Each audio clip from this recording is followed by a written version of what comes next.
सामवेद और अथर्ववेद। तो सबसे पहले हम जो नाम लेते हैं वो है ऋग्वेद। और आज हम जिस मंत्र को पर विचार करने जा रहे हैं वो ऋग्वेद के पहले मंडल के पहले सूक्त का पहला मंत्र है।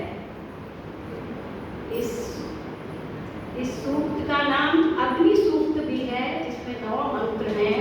और स्वस्ति वाचन में जो है सबसे पहला मंत्र स्वामी जी ने जो चारों वेदों से चुन कर हमारे लिए जो दैनिक यज्ञ विधि है उसमें सब हम जो पढ़ते हैं, तो स्वस्ति वाचन में सबसे पहला मंत्र स्वामी जी ने जो रखा है वो ऋग्वेद का पहला मंत्र। तो पहला वेद, उसका पहला मंडल, उसका पहला सूत्र और उसका पहला मंत्र।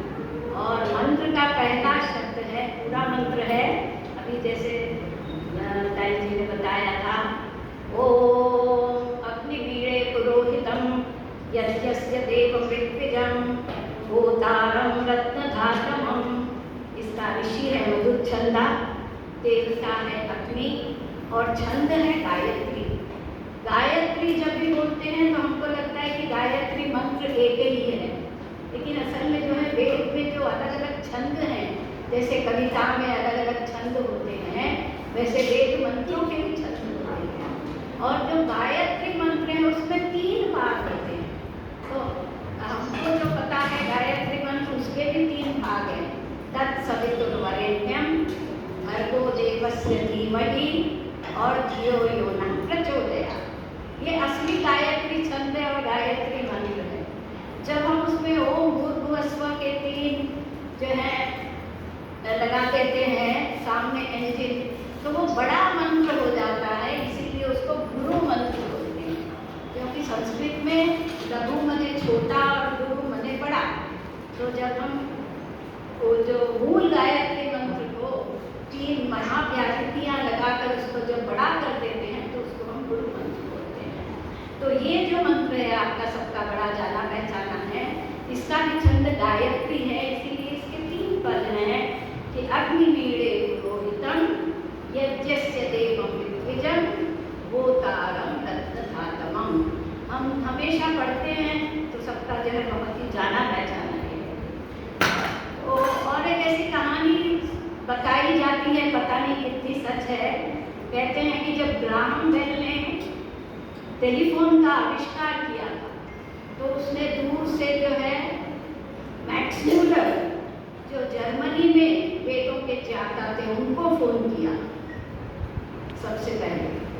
तो उनको बोला कि आप कुछ कहिए, ये हमारे टेलीफोन का हमारा जो है वो इसका उद्घाटन कर रहे हैं, तो इस अवसर पर आप क्या बोलना चाहेंगे। तो कहते हैं कि उन्होंने यही मंत्र दोहराया था कि अग्निवीरे पुरोहितम यज्ञस्य देवं ऋत्विजं होतारं रत्नधातमं। तो इनको ग्राहम बेल को लगा कि जैसे उनका मंत्र पढ़कर उनका जो टेलीफोन था वो पवित्र हो गया, जैसे उनमें भावना जागी। तो मंत्र की तरफ अगर लौटते हैं तो इसमें सबसे पहला जो शब्द है अग्निवीरे, तो इसके जो है हमको संधि विच्छेद करना पड़ता है। जब कभी संस्कृत में हम किसी चीज़ का, किसी श्लोक का, किसी मंत्र का, किसी वाक्य का अगर हम उसका अर्थ जानना चाहते हैं तो सबसे पहले जहाँ संधि हुई है शब्दों को अलग कर लेते हैं। तो यहाँ पर है अग्निवीरे, तो इसमें 2 शब्द छिपे हुए हैं। एक है अग्नि, दूसरा ईरे, तो ये 2 शब्द जो है अलग है। अग्नि बोलते ही सबसे पहले हमको क्या ख्याल आता है, हमको आग की याद आती है। तो हमारे जो वेद मंत्र हैं उनके 3 तरह से जो है हम अर्थ कर सकते हैं। तो एक तो है आध्यात्मिक अर्थ, जो ईश्वर परक होता है, और सारे वेदों का मूल विषय तो ईश्वर ही है। तो एक आध्यात्मिक अर्थ हम कर सकते हैं। दूसरा हम आधिदैविक अर्थ कर सकते हैं, जो आत्मा पर घटित होता है। और तीसरा जो अर्थ है आधि भौतिक, जैसे अभी जैसे ताई जी बता रही थी कि उन्होंने फिजिक्स में कैसे ये किया, तो फिजिक्स को जो है भौतिक शास्त्र भी कहते हैं, भौतिकी भी कहते हैं। तो साइंस की तरफ से या हमारे जो रोज के सांसारिक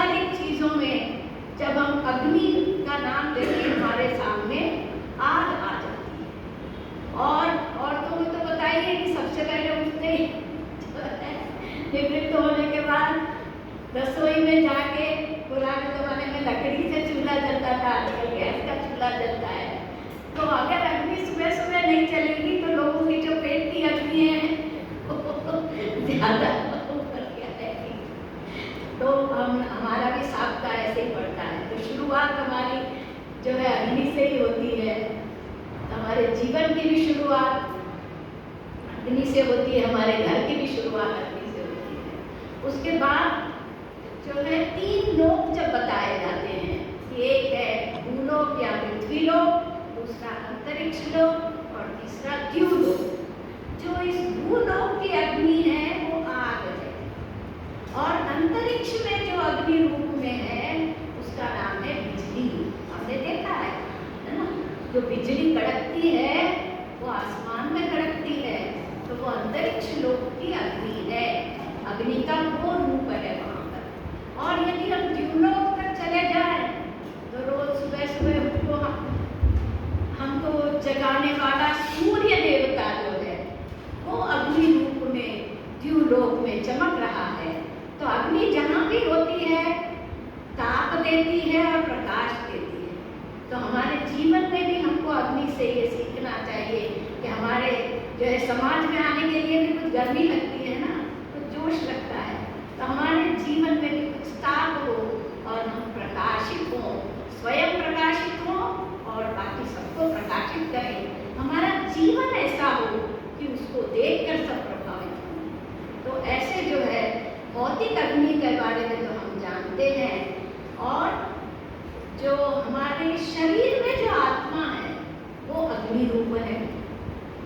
क्योंकि जैसे ही आत्मा निकल जाती है, लोग कहते हैं कि अजी ये तो ठंडा पड़ गया है ना, निकालो इसको, अब इसकी कोई ज़रूरत नहीं है, क्योंकि इसमें ना आत्मा रही और आत्मा के साथ इसका ताप और अग्नि चली गई।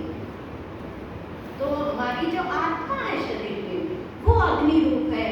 जब तक अग्नि वो है तब तक हमारी जठरा अग्नि और अन्य अग्नियाँ हमारे सारे सिस्टम चलाती रहती है शरीर को। तो इस रूप में हमारे वहाँ पर जो है आधिदैविक रूप में हम आत्मा के साथ कैसे अग्नि चलती है ये हम देख सकते हैं।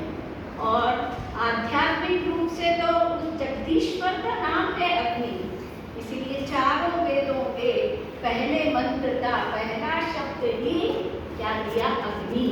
अग्नि मतलब अग्नि, जो आपको आगे ले जाए।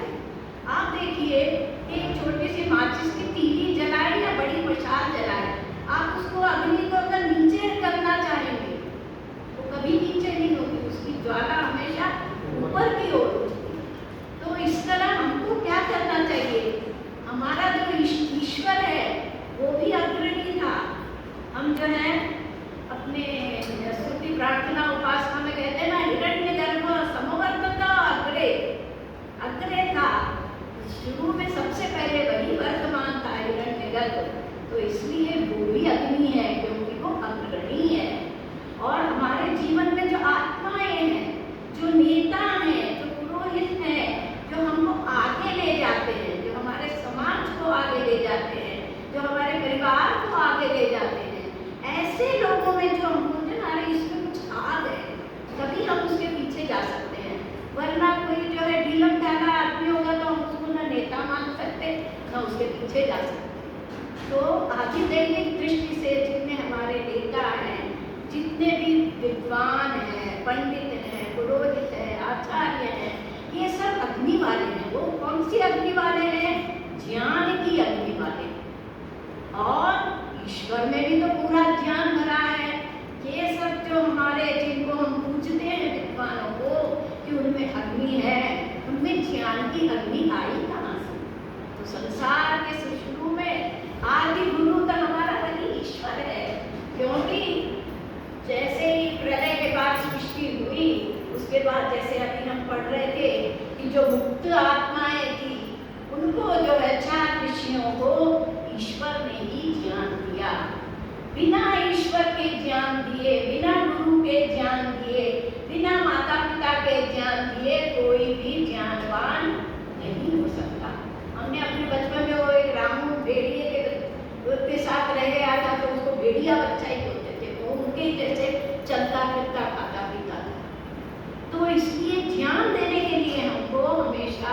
जो ज्ञानवान है उनके पास जाना पड़ता है। तो जैसे ठंड में अगर हमको ज़्यादा ठंड लगती है तो हम अलाव जला देते हैं, उस आदमी के पास जाते हैं। वैसे ही अगर हमारे अज्ञान को दूर करना है तो हमको ईश्वर की जो है उसकी गोद में जाना पड़ेगा, वहाँ बैठना पड़ेगा, ध्यान करना पड़ेगा।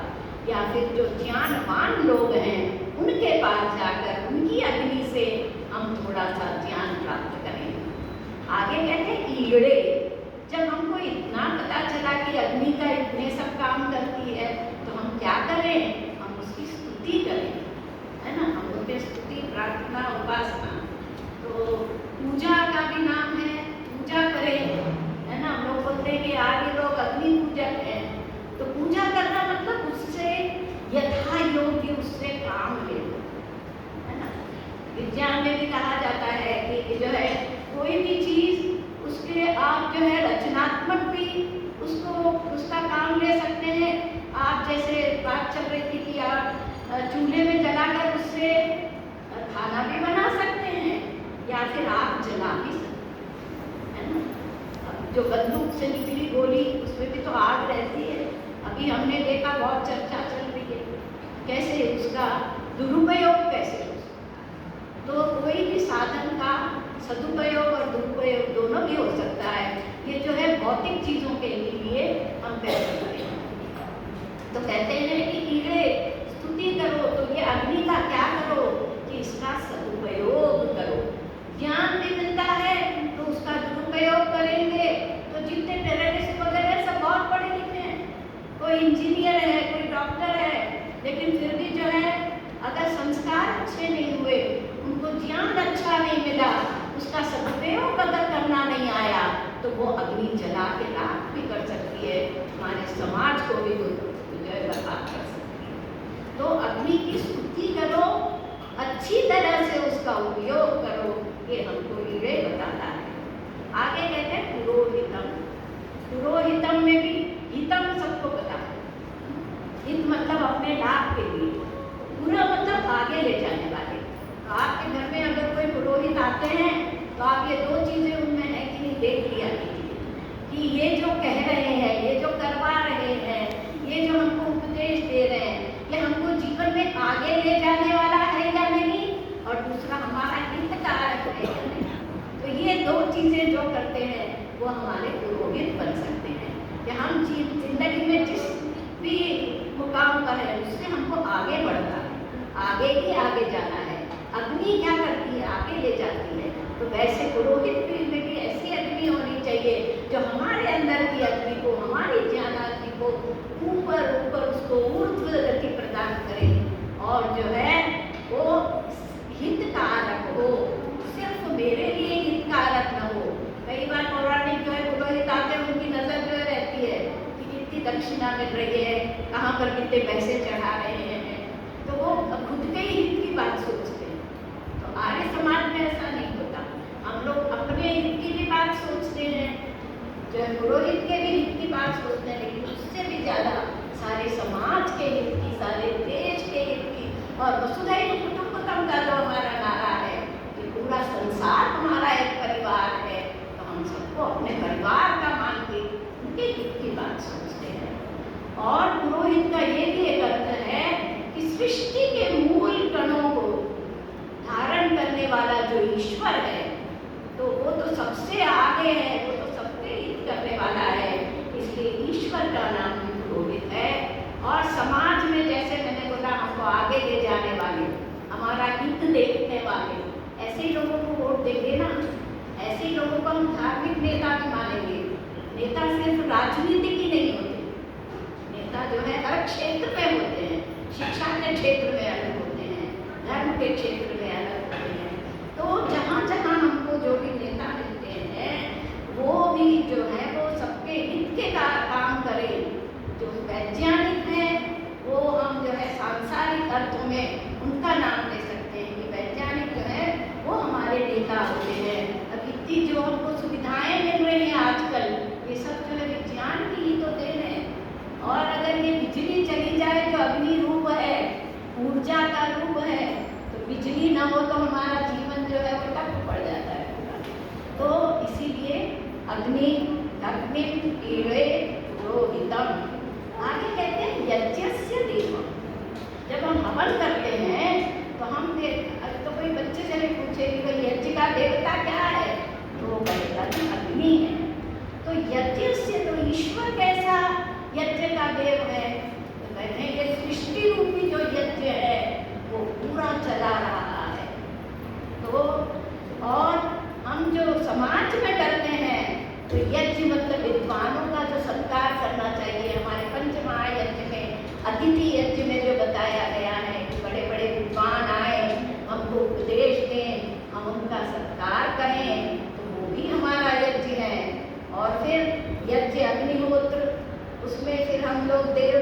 दान संगतिकरण के नाम पर हम जो संगठन बनाते हैं वो भी जो है यज्ञ में आता है।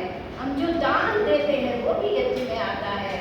और जो अग्नि है उसको तो देवों का मुख कहा जाता है कि अग्नि को हमने जो दिया, हमने जो आहुति दी, इदम न मम, ये मेरा नहीं कह के हमने जो स्वाहा किया, अग्नि ने भी उसको बोला इदम न मम, और उसने सारे वायुमंडल में फैला दिया। वायु को दिया, वायु ने कहा इदम न मम, और जो है आगे बादलों को दे दिया, बादलों ने कहा इदम न मम, वापस बरस पड़े। और जगह जगह जो हमारे पानी की कुएं हैं, तालाब हैं, नदियां हैं, समुद्र है, ये सब जो पानी जो भरा हुआ है वो सब फिर हमारे ही वापस काम में आता है। इसलिए कई बार वर्षा नहीं होती तो वर्षेश की यज्ञ दिया जाता है, तब वर्षा होती है और हमारी जो है जिंदगी चलती है। इसी प्रकार विज्ञान में वैज्ञानिक जो काम करते हैं और शिल्प कर्म में भी जो है जो शिल्प क्रियाएं होती हैं वो भी यज्ञ का ही एक रूप है। कहते हैं यज्ञस्य देवम, देव मतलब क्या हुआ? तो कहा गया है कि दानात्वा, दीपनात्वा, द्योतनात्वा, द्युस्थानात्वा भवती दिवा, ऐसे जो है 4 प्रकार के देव गिनाए हैं। जो कुछ देता है वो देव है, लेने वाला तो लाला हो जाता है ना, तो हमेशा कहता है लाला। और देवता जो है हमेशा देते हैं, जो दान देते हैं उनको भी हम देवता कहते हैं, जो ज्ञान देते हैं उनको भी हम देवता कहते हैं, और जो अर्थ से पैसे से जो हमारी मदद करते हैं, नहीं तो ये सब हमारा ये समाज और बिल्डिंग और स्कूल वगैरह ये सब जो है देवताओं के कारण ही आज हमारे सामने है। तो समाज में ऐसे ऐसे देवता होते हैं कि जिनके सामने हमारा सिर झुक जाता है। तो ऐसे देव के फिर 2 प्रकार के होंगे, जड़ देव और चेतन देव, है ना। जड़ देवों में हमारे जो है पंचमहाभूत हैं वो सब आ जाते हैं, और चेतन देवताओं में शुरुआत हमारी होती है मातृदेवो भव, पितृदेवो भव, आचार्य देवो भव।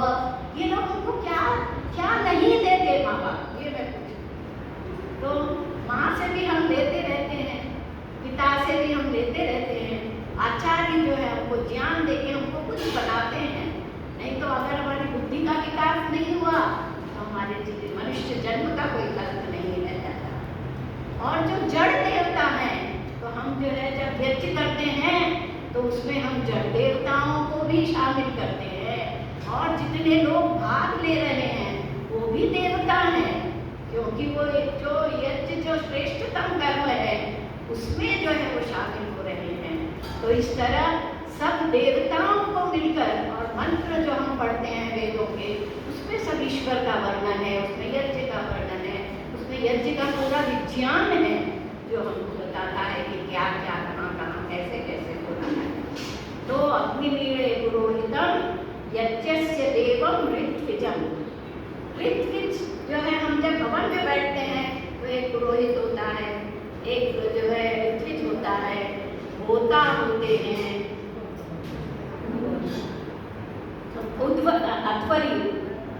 अध्वर्यु होते हैं। तो ये सब जो है मिलके ये भी तो देवता ही हैं। तो शिल्प करने वाले जो है समाज में उनको भी हम ऋत्विज कह सकते हैं। शिल्प क्रिया के जो हमको साधन देते हैं, नई नई चीजें जो वैज्ञानिक बनाते हैं वो भी ऋत्विज हैं एक तरह से। और ऋतु ऋतु में उपासना योग्य तो वही एक परमेश्वर है।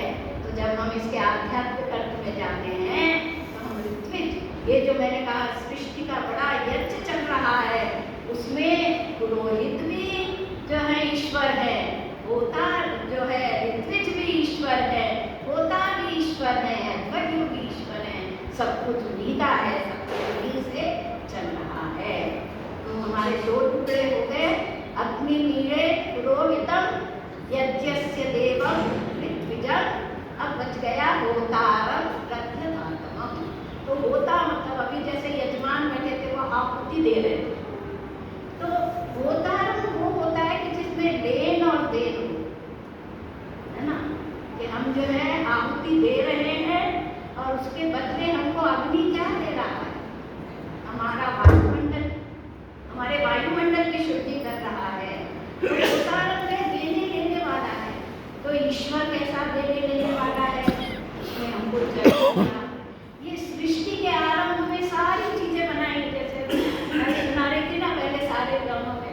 पहले क्या बनाया, फिर क्या बनाया, तो सारी चीजें बनाई। और जब प्रलय होता है तो वो सब चीजें वापस ले लेता है, प्रकृति को अपने वापस अव्यक्त रूप में ढाल देता है। तो ऐसे ईश्वर जो है देने वाला भी है, लेने वाला भी है।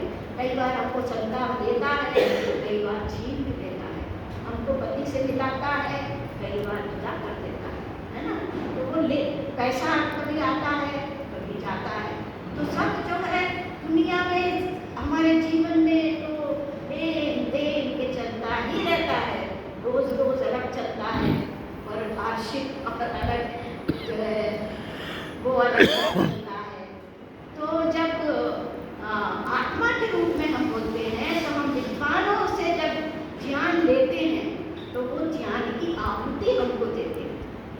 उनके पास बैठकर, जैसे आपके पास बैठकर हम तापते हैं, वैसे विद्वानों के पास बैठकर हमको ज्ञान रूपी जो है वो उस समय वो होते हैं, वो देने वाले होते हैं और हम लेने वाले होते हैं। जब हम सीखते हैं हम उसको आगे बढ़ाते हैं, हम अपने बच्चों को सिखाते हैं, अगर स्कूल में टीचर है तो वहाँ सिखाते हैं। तो हम कोई भी चीज़ लेके हम भी अपने पास नहीं रखते, क्योंकि हम भी देवता हैं, तो हम भी हर चीज़ को इधर नमवा कह के सब में बांट देंगे। जैसे मुझे जो थोड़ा बहुत आता है वो मैं आप सब में बांट दूँगी इसी तरह से। तो होता रत्न धातम। अब रत्न जितने निकलते हैं उनको धारण करने वाला कौन है?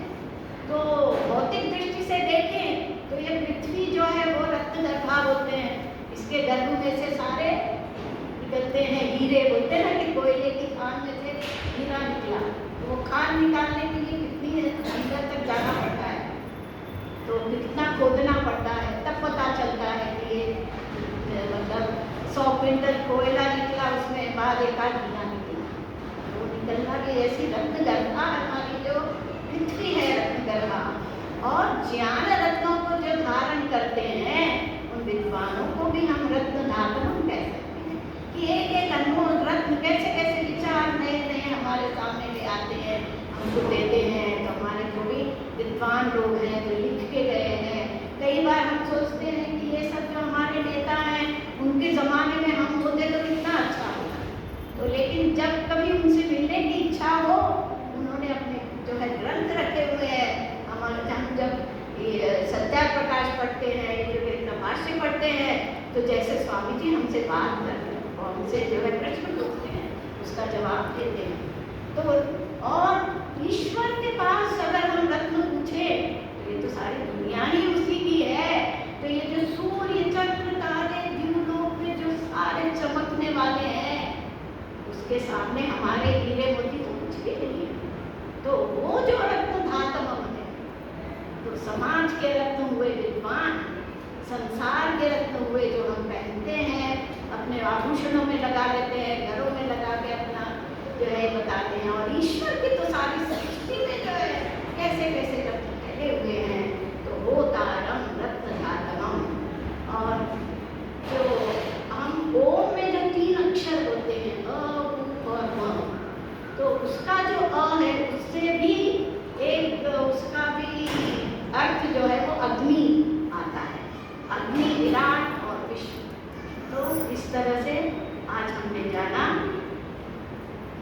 इसी मंत्र का जो है मेरे मामा जी पंडित विभूषण जी ने इसका भावार्थ और पद्यार्थ किया हुआ है, मैं आपके सामने रख के अपनी वाणी को विराम दूंगी।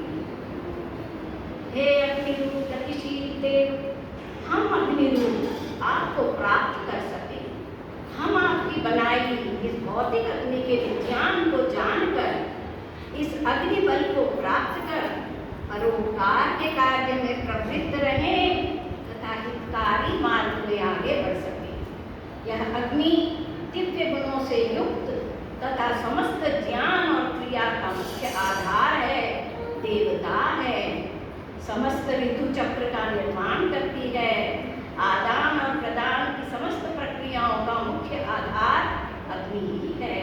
नाना प्रकार के रंग और रूपों को धारण कराने वाली ये जो त्रिविध अग्नि है, उसे प्राप्त करते हुए आपके अग्नि रूप को जान सकें, ऐसी कृपा कीजिए। अग्नि रूप यज्ञों के स्वामी अणु रूप रत्नों के धामी। ऋतु ऋतु में है अर्चन तेरा, प्रलय सृष्टि सब सर्जन तेरा। उसी दिव्य अग्नि का हम अपने में आधान करें, परम श्रेष्ठ ओजस्वी बनकर जीवन का उत्थान करें। जगत नियंता सबके स्वामी सदा स्वस्ति कल्याण करें। विविध रूप में ध्यान धरे हम स्वस्ति सुमंगल गान